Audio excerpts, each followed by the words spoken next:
فکر کنم شهامتی که جوانان ما اخیراً نشون دادن واقعاً جای ستایش داره. مهمتر از همه همیهنان عزیز، صدای شما امروز به جهان رسیده، صدایی که 20 سال خفه بود، 21 سال خفه بود، برای اولین بار حدود 2 سال پیش در اولین نهضت دانشجویی نمایان شد و در این حرکات اخیر بعد از بازی‌های فوتبال بدانید که مطبوعات جهانی به این مسئله پی بردن، صدای شما رو شنیدن، دولت مردان خارجی شنیدن. این امر بسیار مهمی است که توجهات رو نسبت به ایران به این جهت داره پیش میکشه. به هر حال کار زیاد هست، مسائلی هستش که من از طریق این آنتن نمیتونم بیان بکنم، ولی مسلم روی این داره کار میشه و از طرق مختلف بگیری خواهد. عرض کنم به حضور شما ما تلفن‌های زیاد داریم. تهران، 2 تلفن از تهران، یکی از مشهد. اجازه بدید با تلفن اول از تهران شروع کنیم. بفرمایید. الو، سلام علیکم. سلام به شما، بفرمایید. سلام. سوال بنده از آقای پهلوی اینه که آیا در زمان پدر شما دموکراسی در ایران برقرار بود؟ اگر بود چرا مردم انقلاب کردند؟ یعنی آنکه مردم نمیدانستند دموکراسی هست. و اگر در زمان پدر شما دموکراسی نبود چرا امروز شما به عنوان پسر ایشان حرف از دموکراسی میزنید؟ بله. خواهش کنم بفرمایید. فقط اگر سریع بفرمایید. من مدعی نیستم که شرایط سیاسی کشور در اون زمان کاملا دموکراتیک بود. به همین علت بود که خودم گفتم بحران سیاسی به خاطر عدم پیشرفت کافی در زمینه آزادی‌های سیاسی بود در ارتباط مستقیمش با مسئله آزادی‌های اقتصادی.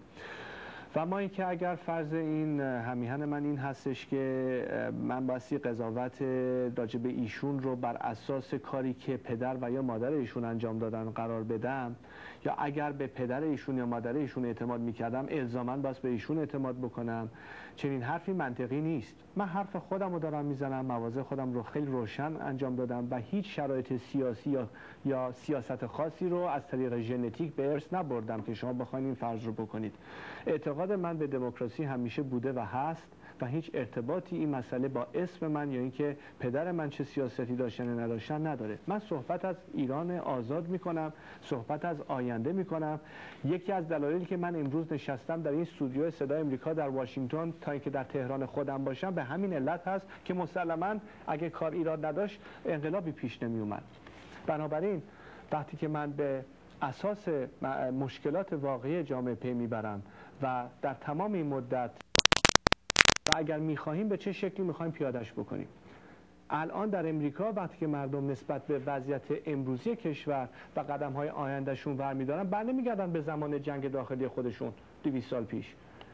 این مسائل گذشته رو هی مطرح کردن، هی وصلش کردن به شرایط امروزی، من نمیدونم به چه فرمی پاسخگوی مایحتاج واقعی جامعه ما باشه. ضمن یک توضیح هم بدم. از مادر شما گفتن باید جوابگوی 28 مرداد در اون زمان ملکه ایران ثریا پهلوی بود که به هر مادر شما نه اصلا من امیدوارم واقعا کمونیستا می اومدن مملکت رو میگرفتن و اگه مملکت ما کمونیستی بود تا حالا 100 دفعه نجات پیدا کرده بود.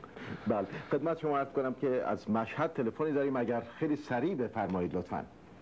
الو جانم بفرمایید. الو جانم سلام بفرمایید. علیکم. مزاحم شما میشم.